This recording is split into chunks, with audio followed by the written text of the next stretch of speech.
સુરતમાં કચરામાં આગ મુદ્દાઓ હવે ચૂંટણી પર અસર કરશે. સ્થાનિકોએ ચૂંટણી મતદાનની અળગા રહેવાની ચીમકી ઉચ્ચારી. વોર્ડ નંબર 29માં અલથાણ સહિતના વિસ્તારોમાં સ્થાનિક સમસ્યાથી લોકો ત્રાહિમામ પોકારી ઉઠ્યા છે અને રોડ રસ્તા પર સ્ટ્રીટ લાઇટ, ગંદુ પાણી સહિતની સમસ્યાઓથી સ્થાનિકો પરેશાન છે. સુરતમાં કચરા આગ મુદ્દે હવે ચૂંટણી પર અસર કરશે અને સ્થાનિકોએ ચૂંટણી મતદાનથી અળગા રહેવાની ચીમકી ઉચ્ચારી. વોર્ડ નંબર 29 અલથાણ સહિતના વિસ્તારોમાં સ્થાનિક સમસ્યાથી લોકો ત્રાહિમામ પોકારી ઉઠ્યા છે. રસ્તા, સ્ટ્રીટ લાઇટ, ગંદુ પાણી સહિતની સમસ્યાઓથી સ્થાનિકો પરેશાન થઈ ગયા છે. અલથાણ વિસ્તારમાં આવેલ આગમ હાઇટ્સના લોકોમાં ભારે રોષ જોવા મળ્યો.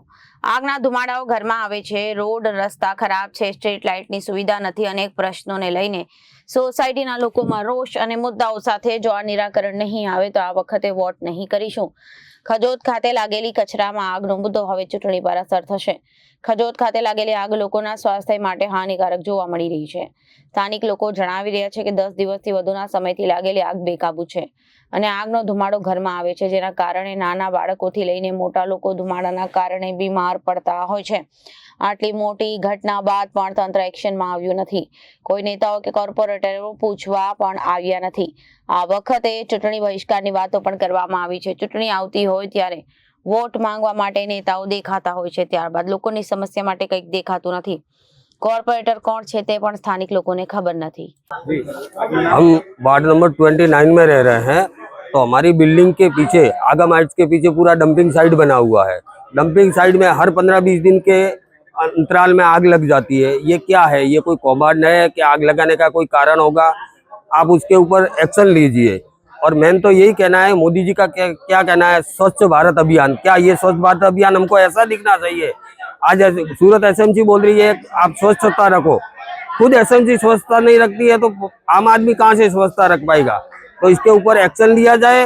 और ये आग के कारणों से हो रही बीमारियां, बच्चे श्वास नहीं ले पा रहे हैं, हम खिड़कियां बंद करके रखते हैं और बदबू तो इतनी आती है, नाक बंद करके चलना पड़ता है हम बाहर गाड़ी लेके निकलते हैं. तो इलेक्शन आ रहा है क्या? अभी इलेक्शन आ रहा है तो हम जो भी यहाँ का कॉर्पोरेटर या कोई भी नेताजी आएंगे, नो वोट, कोई वोट नहीं. और उसके वोट के बारे में हमको बात ही नहीं करना है. हम यहाँ पे 2 से 3 हजार फैमिली रह रहे हैं, वोट के लिए हम बात ही नहीं करेंगे.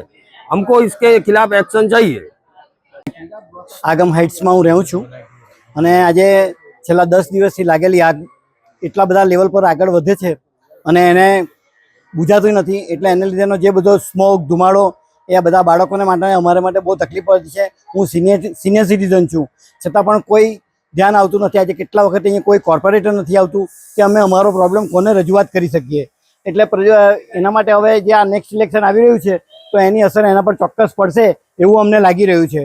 અમે આટલા 550 ફ્લેટ છે, 2000 વોટર છે, તો એ અમે આ ચૂંટણીમાં કમ્પ્લીટ બહિષ્કાર કરીશું. એ પહેલાં જો અમારો કોઈ પણ આવીને માણસ, કોર્પોરેટર કે કોઈ પણ હોય તે આવીને અમારી આ સમસ્યા પહેલાં સાંભળે અને તાત્કાલિક ધોરણે આ પાછળ ડમ્પિંગ સાઇટમાં જે કચરો અને આગ છે તે બંધ કરાવે, એના માટેની એક અમારી આ રિક્વેસ્ટ છે.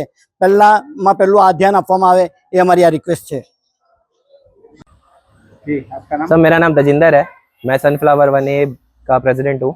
मैं यहाँ पे ये कहने आया हूँ कि पिछले 10 दिन से यहाँ पे डंपिंग यार्ड में फायर लगी हुई है और उसके रिगार्डिंग कोई एक्शन लिया नहीं जा रहा है, जिसकी वजह से स्मोक बन रही है, डस्ट पैदा हो रहा है और सबसे बड़ी प्रॉब्लम जो आ रही है, हमें सांस लेने में दिक्कत आ रही है और बदबू तो अनलिमिटेड है, जिसकी वजह से हमें खिड़कियाँ बंद रखनी पड़ती हैं और बुजुर्गों को हमें दवाइयाँ देनी पड़ रही है. बच्चे नीचे खेलने नहीं आ पा रहे हैं क्योंकि उनका खेलना भी खराब हो गया है, मास्क पहन के घूमना पड़ रहा है.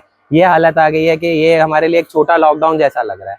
सो प्लीज़ हम ये कमेटी से, ये एसएमसी से हम रिक्वेस्ट करना चाहते हैं कि इसके लिए प्लीज़ एक्शन लीजिए, नहीं तो फिर कोई ना कोई रीज़न यहाँ पे 500 परिवार वाले हैं जो भुगत रहे हैं, तो वो ऐसा फिर कुछ स्टेप्स लेने पे मजबूर हो जाएंगे जो हम लेना नहीं चाहते बट लेना पड़ेगा क्योंकि हमारी कार्रवाई कोई सुन ही नहीं रहा है, ना कोई इसको सॉल्व करने आ रहा है. तो फिर अगर आप लोग हमारा साथ नहीं देंगे तो हम आपका साथ नहीं दे पाएंगे. इसका रिएक्शन लीजिए, इसको बंद कराइए और अगर आप नहीं करते हैं तो फिर हम लीगली आपके अगेंस्ट में यहाँ पे बहिष्कार कर देंगे कि हम आपका इस बार कोई वोटिंग नहीं होने देंगे.